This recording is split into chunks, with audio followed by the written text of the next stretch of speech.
Expresar las emociones no siempre es fácil. Cuesta encontrar la palabra precisa para la alegría, la euforia, la tristeza, la desolación, el miedo, el asco, el orgullo, la envidia. Y no todas las lenguas tienen las mismas expresiones que explicar, ni el mismo número de palabras para ellas. Emoción y lenguaje con Natividad Hernández. Cuando somos niños, aprendemos las palabras de nuestro idioma en un entorno lleno de emociones. Y así, las emociones nos acompañan en todas las piezas que forman nuestro lenguaje. Por eso, es un terreno apasionante analizar las relaciones que existen entre la emoción, las palabras y las lenguas que hablamos. La relación entre las palabras y las emociones es bastante evidente, pero aquí vamos a analizar qué es lo que pasa en nuestra cabeza cuando una palabra nos remite a otras o cuando tenemos manía, por decirlo de una manera coloquial, a una palabra y otra nos gusta muchísimo y no sabemos por qué. Hoy hablamos de lenguaje y de emociones. Lo hacemos con Natividad Hernández. ¿Qué tal, Natividad? Muy buenas. Hola. Bienvenida al programa. Eres profesora titular del área de Lingüística General de la Facultad de Filología de la Universidad de Salamanca y nos vas a ayudar a entender un poco esto que yo decía, ¿no? Las palabras tienen una carga emocional. Esto cualquiera que esté en casa automáticamente dice, por supuesto, porque hay palabras que a mí me remiten a algo muy negativo, algo muy positivo, algo muy bonito. Si estamos en una biblioteca pensamos automáticamente en libros, en silencio, en reposo, en lectura. Bueno, ¿qué es lo que pasa en nuestra cabeza? ¿Por qué las palabras están cargadas de emoción, Nati? Bueno, tenemos que entender que cuando aprendemos las palabras siendo niños, siempre las aprendemos en un contexto socioafectivo, con una experiencia que nos transmite el significado de esa palabra. Entonces, eso hace que nosotros sintamos las lenguas y sintamos esas palabras. Y esa carga emocional nos acompaña toda la vida cuando utilizamos esas palabras. Muy bien, como decías, palabras como cumpleaños o palabras como vacaciones van a tener un significado positivo que siempre nos va a acompañar, o palabras como herida, recordemos a los niños, ¿no?, cuando se hacen su primera herida o una tormenta, siempre van a ser palabras que van a tener un significado más negativo. Y como bien dices, como estamos inmersos en un mundo social, estamos relacionados con la familia, con lo que pasa a nuestro alrededor, todo este tipo de estudios que tú realizas en la facultad pues están muy relacionados con otras ciencias, con otras áreas, con la sociología y con la psicología, ¿no? Efectivamente, a nosotros como lingüistas, por ejemplo, nos interesa el significado de las palabras, porque la emoción, la carga emocional de las palabras está relacionada siempre con aquello que significan, ¿no?, con la experiencia donde las aprendemos. Para un psicólogo, por ejemplo, lo que le interesa es cómo las emociones influyen en el procesamiento de esas palabras. Y los sociólogos también estudian el comportamiento social a través de las emociones que se generan, ¿no?, en los intercambios. Por eso digamos que es un terreno interdisciplinar. Así es, entonces ahí están la psicolingüística y la sociolingüística, que son áreas que están muy cerca del trabajo que realizas. Hay una palabra que queremos que nos expliques, porque suena como muy técnica. Todos sabemos lo que es léxico, el vocabulario que todos tenemos, las palabras de las que disponemos, pero hay una palabra que utilizáis vosotros que es lexicón. ¿Qué es el lexicón? Cuéntanos. Bueno, efectivamente el lexicón mental es una de las palabras más utilizadas en psicolingüística.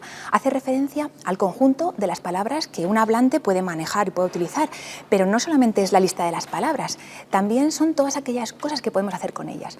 Por ejemplo, cómo aprendemos una palabra, o cómo están relacionadas dos palabras, o cómo las activamos, las traemos desde la memoria.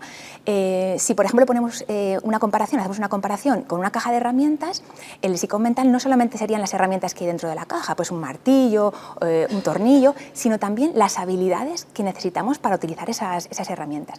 O sea que el lexicón mental es mucho más que un diccionario. Ajá. Y hay otro sintagma que nos interesa, que es el léxico disponible, que usan mucho los lingüistas. Una cosa es el léxico mental, que ya nos has contado, esa caja de herramientas llena de cosas y de maneras de utilizarlas. Y después está el léxico disponible. Esto se utiliza mucho, por ejemplo, con los aprendizajes de las segundas lenguas, ¿no? Sí, el léxico disponible hace referencia a las palabras que tenemos en un determinado momento listas para ser activadas, para ser actualizadas, relacionadas con un determinado tema. Es una de las maneras fundamentales que utilizamos los lingüistas para estudiar ese léxico mental. Por ejemplo, si te digo animales, la categoría animales, podríamos pensar en perro, en gato, en caballo. Esas serían las primeras palabras que nos vienen a la mente. Sin embargo, también hay que tener en cuenta que ese léxico mental depende mucho del hablante. O sea, cada uno de nosotros tenemos un léxico distinto. Si, por ejemplo, hemos nacido en una familia de músicos, pues las palabras de los instrumentos musicales, como fagot, como arpa, pues lógicamente van a ser más centrales, van a ser más fáciles de actualizar. Aún así, en este lexicón hay tendencias generales que son las que nosotros estudiamos desde el léxico disponible. Aunque cada lexicón mental es distinto en cada hablante, ¿cómo trabajáis para llegar a la conclusión de cómo es el lexicón? O sea, ¿hacéis preguntas? O sea, ¿cómo se trabaja? ¿Cómo es el proceso? Pues lo que hacemos es, pedimos a los hablantes que nos digan todas las palabras que están relacionadas con un tema. Antes hablábamos de animales, entonces la persona que viene a hacer nuestro estudio nos dice todas las palabras que conoce relacionadas con el tema de animales. Y luego juntamos todas esas palabras y elaboramos lo que conocemos como vocabularios disponibles. Por ejemplo, para mi tesis doctoral lo que hice fue el vocabulario disponible de Castilla-La Mancha. Entonces entrevisté a casi 700 hablantes preuniversitarios del español de Castilla-La Mancha y elaboré ese diccionario de léxico disponible. Porque tu tesis concretamente era el léxico disponible de los estudiantes conquenses. Bueno, dije, ¿no? ¿Era así? Sí, esa fue la primera investigación que hice para la tesina, y para la tesis ya lo que hice fue estudiar las 5 provincias de Castilla-La Mancha. Y también hice un análisis psicolingüístico, por eso desde entonces siempre me he dedicado a cuestiones relacionadas con la psicolingüística. Nos preguntamos si hay más palabras en nuestra cabeza, en nuestro léxico mental, que tengan que ver con lo positivo que con lo negativo, porque cabría pensar que sí, ¿no? Bueno, no es una cuestión de que haya más palabras relacionadas con lo negativo o lo positivo. Lo que sí que sucede es que las emociones negativas son más salientes, son más importantes para la supervivencia. O sea, en la historia de la evolución sabemos que las emociones han sido mecanismos de adaptación al cambio, ¿no? al cambio que había en el medio. Entonces, las emociones negativas siempre han sido más importantes para sobrevivir. Pensemos, por ejemplo, en el miedo que sentimos para huir, ¿no? O, por ejemplo, cuando algo nos da asco, por ejemplo, y no lo comemos, ¿no? Entonces evitamos ser envenenados, por ejemplo. De ahí que siempre las emociones negativas sean como más salientes en casi todos los experimentos que hacemos sobre lenguaje y emoción. O sea, sobresalen mucho más, pero no quiere decir que tengamos más. Es simplemente que pues están más cargadas de emotividad y en este caso nos servían para la defensa, ¿no? Como hombres y mujeres primitivos. Todas las emociones, bueno, no todas, pero hay algunas emociones que son muy difíciles de nombrar. Esto lo saben muy bien los psicólogos. Entonces, ¿qué pasa? ¿Hay muchas emociones a las que no les ponemos nombre y entonces no las identificamos? Bueno, cada lengua nos ofrece un repertorio de palabras para las emociones. Digamos que las palabras son las maneras que tenemos como de actualizar esas emociones. Y claro, dentro de cada lengua tenemos siempre muchas posibilidades, o habitualmente tenemos posibilidades distintas de nombrar una emoción. Y podemos marcar las cuestiones, por ejemplo, más negativas o menos negativas. Pensemos, por ejemplo, en las maneras que tenemos de hablar sobre morir. Podemos decir alguien murió, pero también podemos decir alguien falleció, o alguien pasó a la otra vida, o simplemente alguien ya no está. O si queremos marcar lo contrario, por ejemplo, alguien estiró la pata, ¿no? Entonces, digamos que lo que hacemos es marcamos más de alguna manera lo negativo, lo desagradable, aquellas cosas que no nos gustan de la emoción, y podemos seleccionar cómo queremos expresar una emoción, o bien para sentirnos bien nosotros, o bien para la persona que nos está escuchando, que no sienta de una manera tan poderosa, ¿no? Claro, ese significado. Para evitar hacer daño, es verdad, porque no sé ahora, pero antes siempre se solía decir, por ejemplo, pues cuando yo falte, ¿no? Decían los padres, cuando yo falte, no decían cuando yo me muera. Ya veréis cómo me vais a echar de menos, ¿no? Cuando yo falte. Efectivamente. Pues es una manera de suavizar esa idea de la muerte. Hay veces en las que esas emociones, y aquí lo hemos hablado en este programa en el que hablamos de lengua desde muy distintas perspectivas, hay veces que esas emociones se buscan deliberadamente, pues en el ámbito de la publicidad, por ejemplo, se evitan deliberadamente en el ámbito político, ¿no? Ahí viene el eufemismo. Hay cosas que si las llamas de otra manera parecen más suaves. Sí, es un recurso muy común, ¿no?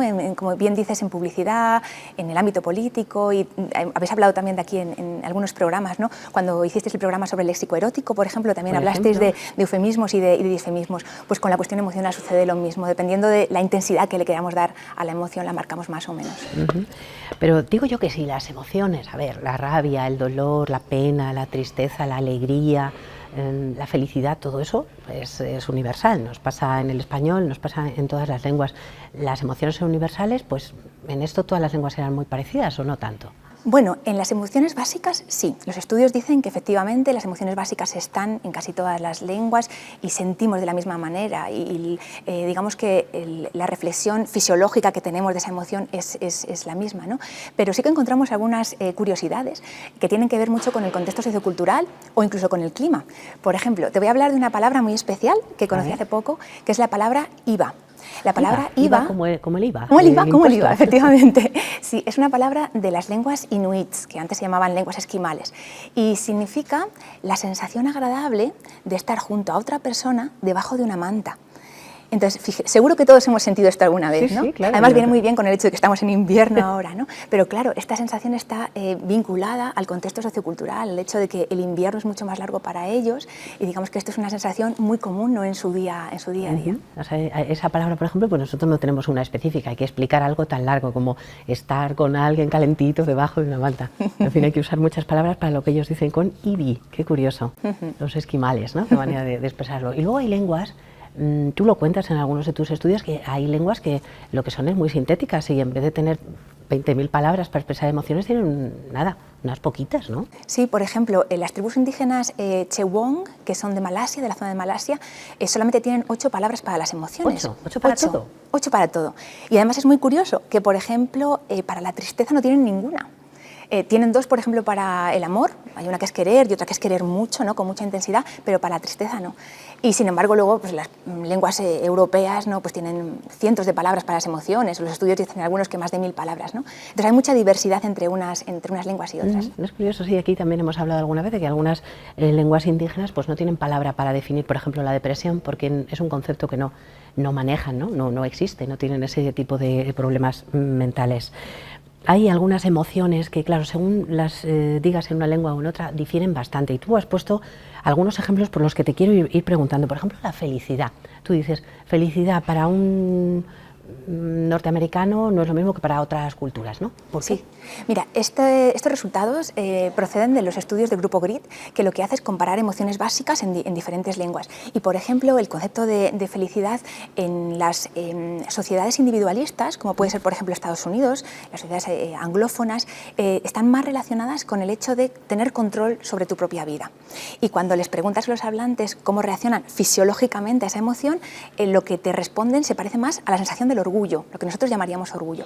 Sin embargo, en sociedades que son más colectivistas, como por ejemplo en Japón, la emoción de la felicidad está más relacionada con el equilibrio, con la integración, con el respetar las normas.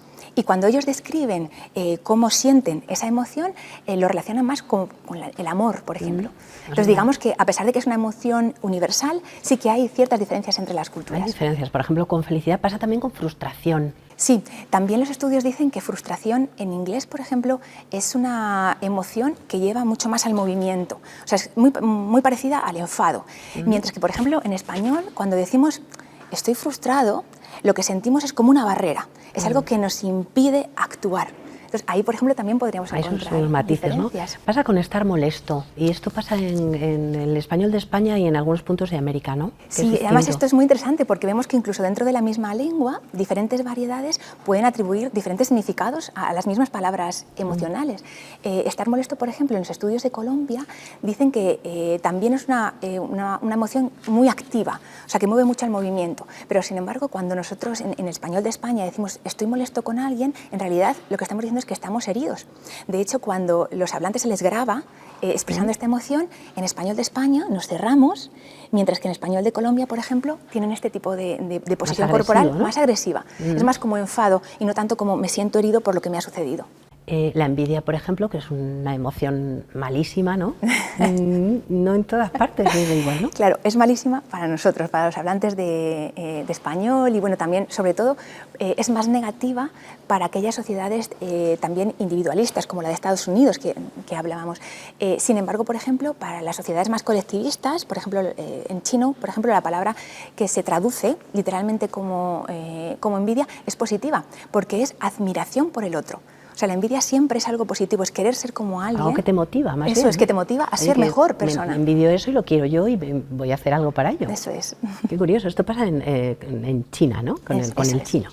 Cuando aprendemos una lengua extranjera, nos preguntamos qué pasa en nuestra cabeza también con estas emociones. Y esto es lo que trabajáis mucho, ¿no?, en la facultad y en tu grupo de investigación. Estáis precisamente estudiando esto. Sí, justo en el grupo de investigación LEIDE, que es el grupo de investigación en lengua, comunicación y emoción, lo que vemos es cómo cuando aprendemos una segunda lengua, y en especial cuando aprendemos español como segunda lengua, cómo transferimos esa carga emocional, si las palabras son más o menos emocionales, ¿no?, en esta segunda lengua. Y bueno, la verdad es que hay muchas diferencias en las investigaciones, ¿no? Los psicólogos y los lingüistas no nos terminamos muy bien de poner de acuerdo en cómo varía esa carga emocional, pero la mayor parte de las investigaciones dicen que precisamente en esas palabras negativas, en esas emociones negativas de las que hablábamos antes, hay una pérdida de carga emocional. O sea, las sentimos de alguna manera menos, ¿no? Sobre todo en palabras tabú o en insultos o en reprimendas. Claro, eso tiene perfectamente sentido. Todos los que estén en su casa ahora mismo y piensen en cuando han aprendido una segunda lengua, bueno, si tú tienes que decir un taco en castellano, pues oye, te suena fatal, y sin embargo si lo tienes que decir en inglés, pues bueno, bien, sabes que no debes, sí, pero no tiene esa carga, ni muchísimo menos, ¿no? Sí, eso es muy curioso. Por ejemplo, cuando nos insultan, ¿no? Así si te insultan en tu lengua materna, te ofendes mucho, ¿no? Pero si te insultan en la segunda lengua, pues bueno, tampoco pasa nada. Viene menos cargado el insulto. Todo esto, y también seguro que se lo están preguntando los que ahora mismo nos ven, ¿cómo se sabe? Porque todo esto que nos estás contando, todo lo que tiene que ver con la neurociencia, con la neuroinvestigación en todos los sentidos, siempre pienso en alguien que tiene un gorro lleno de cables y están analizando cómo reacciona. También se usa, por ejemplo, en gastronomía, ¿no?, que te plantan un gorro, ¿no?, y tú pruebas esto y lo otro y ven cómo reaccionas. Eso es. ¿Cómo se hace para la lengua? ¿Es así? Pues ¿no? Normalmente en el trabajo con lengua y emoción se utiliza también la electrodermia. O sea, medimos la actividad eléctrica de la piel, pero normalmente en los dedos. Se te pone un aparato en los dedos y entonces se te presentan varias palabras, o bien escritas o bien orales, y se mide cómo reacciona la piel a esas palabras. De ahí, por ejemplo, es donde sabemos el hecho de que los insultos o las reprimendas las sentimos menos en la menos, ¿no? Qué curioso, qué interesante. Esto se hace, pues nada, poniendo ahí un aparatito en el dedo. Eso es. Y así es como se sabe.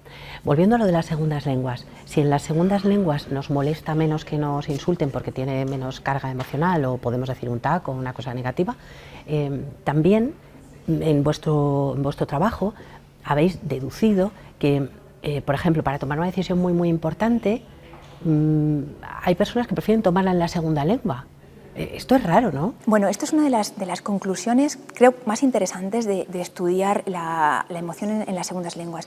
El hecho de que en segundas lenguas parece ser que las decisiones que se toman son más racionales, porque son menos emocionales. O sea, digamos que cuando hablamos en nuestra L1 nos dejamos llevar más por la emoción.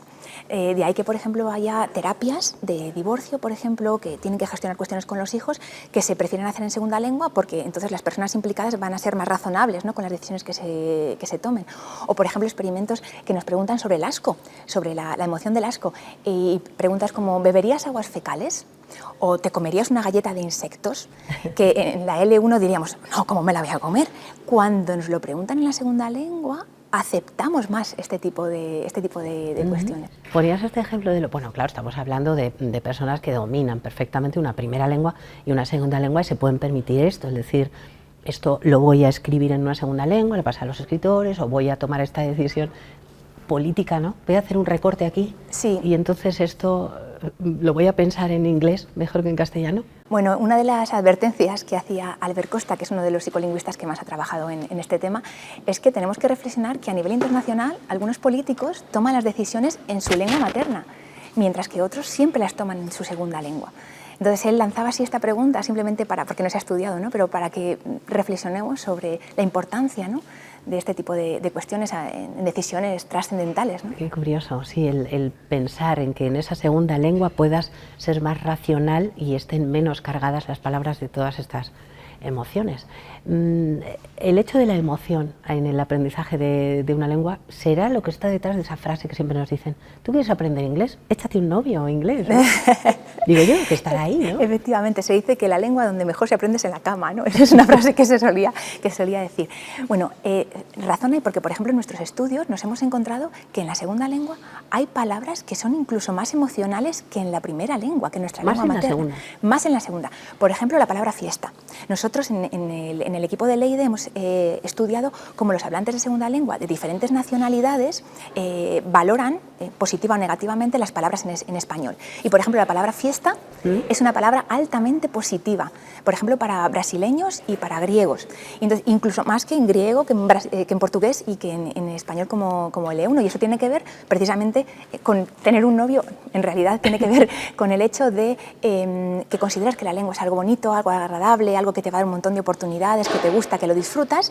Entonces, a veces esa sensación de cosa positiva sobre la lengua se transfiere a la carga emocional de las palabras. No deja de ser un misterio, desde luego, tanto cuando estás aprendiendo una segunda lengua como en tu propia lengua, esto que decíamos al principio de nuestra conversación, este hecho de que, por lo que sea, en tu cabeza una palabra ha estado asociada a algo muy bonito y para ti es una palabra maravillosa, o todo lo contrario, ¿no? Que sea una palabra en la que has vivido algo terrible y no tiene nada de carga negativa, pero para ti es una cosa espantosa. Igual los nombres propios también pasa, ¿no? Hay veces que dices, pues, ¿cómo se va a llamar el niño? Dices un nombre, no, hombre, eso es un nombre de señor mayor, ¿no? Sí. Por ejemplo, ¿no? Bueno, se sabe, en los estudios de socionomástica, se sabe que los nombres se ponen por una serie de tendencias sociales que muchas veces son ocultas o están implícitas, y los padres tomamos decisiones cuando ponemos el nombre a nuestros hijos por elementos que no controlamos, que nosotros no podemos controlar. Por eso algunos nombres se ponen más de moda en unas ocasiones o en otras.